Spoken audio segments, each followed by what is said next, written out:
ഫുക്കറ്റിലെ ഞങ്ങളുടെ അവസാന ദിവസമാണ്. ഒരുപാട് ഓർമ്മകളും അനുഭവങ്ങളും സമ്പാദ്യമാക്കിയാണ് ഇവിടെ നിന്നും ഇന്ന് പടിയിറങ്ങുന്നത്.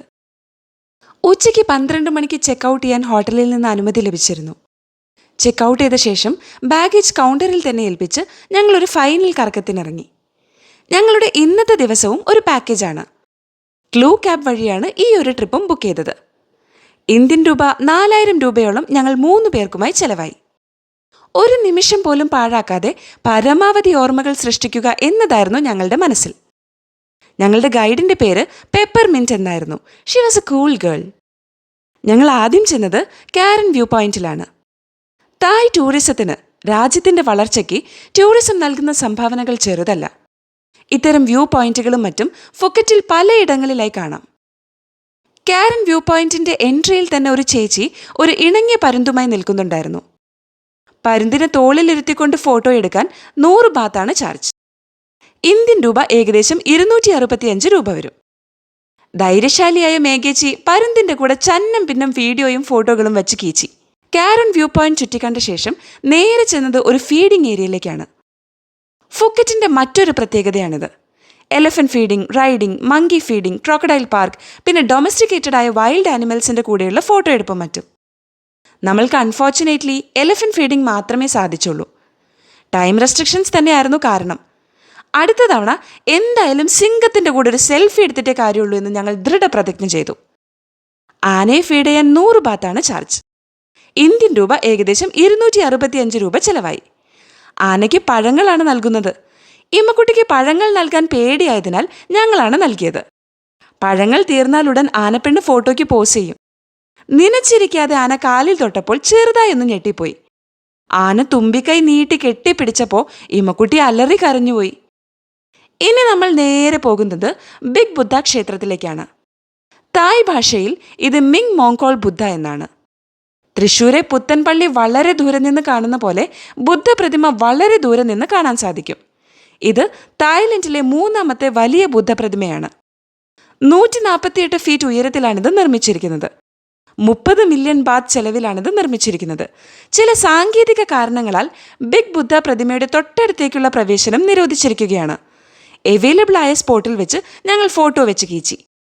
ഇതിന് എതിർവശത്തുള്ള വ്യൂ പോയിന്റും മനസ്സ് കുളിർപ്പിച്ചു. തായ്ലൻഡിലെ ജനസംഖ്യയുടെ 95% പേരും ബുദ്ധമത വിശ്വാസികളാണ്.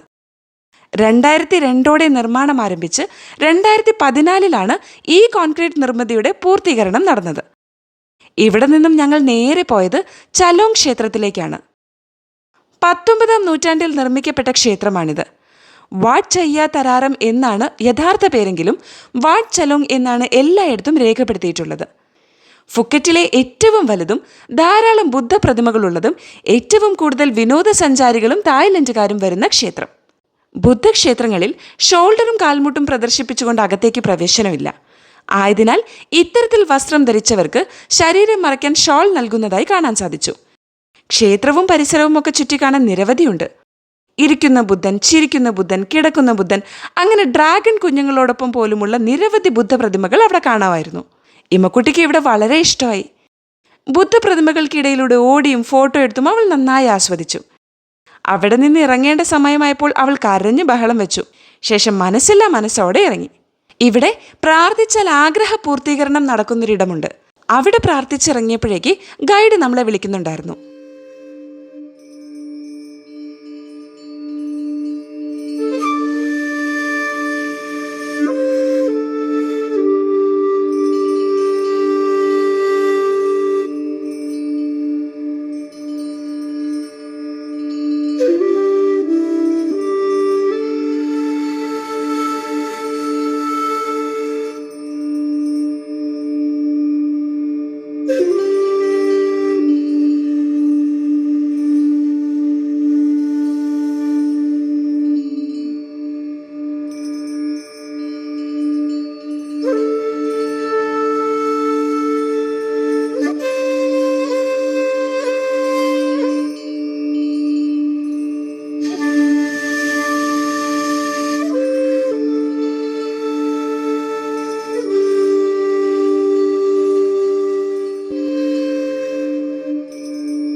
തായ്ലൻഡും കേരളവും തമ്മിലുള്ള പ്രധാന വ്യത്യാസങ്ങൾ വിളിച്ചോതുന്നതായിരുന്നു പിന്നീടുള്ള സ്ഥലങ്ങൾ.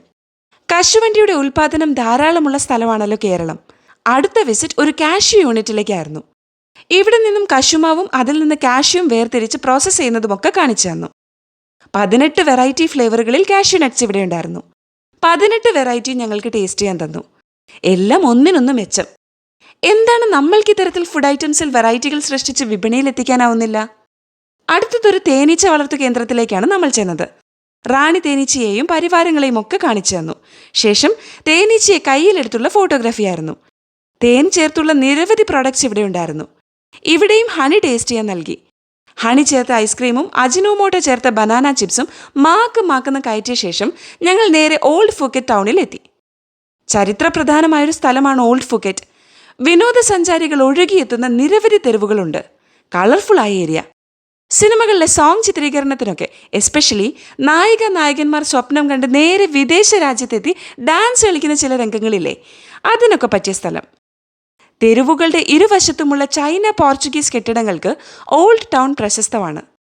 16-ാം നൂറ്റാണ്ട് മുതൽ ഫുക്കറ്റ് ടിൻ ഖനനത്തിന് പേരുകേട്ടതാണ്. ഇതിനായി പോർച്ചുഗീസുകാരും ചൈനക്കാരും രാജ്യത്തെത്തുകയും പിന്നീട് ഇവർ ഇവിടെ നഗരത്തിന്റെ ഭാഗമാവുകയും ചെയ്തു. തുടക്കത്തിൽ പറഞ്ഞതുപോലെ ഇന്ന് ഫുക്കറ്റിലെ അവസാന ദിവസമായിരുന്നു. വളരെ വിഷമത്തോടെ ഹോട്ടലിൽ പോയി ലഗേജ് പിക്ക് ചെയ്ത് ഞങ്ങൾ തിരിച്ച് നാട്ടിലേക്കുള്ള പ്രയാണം ആരംഭിച്ചു. അപ്പം ശരി, പിന്നെ പാക്കലാം.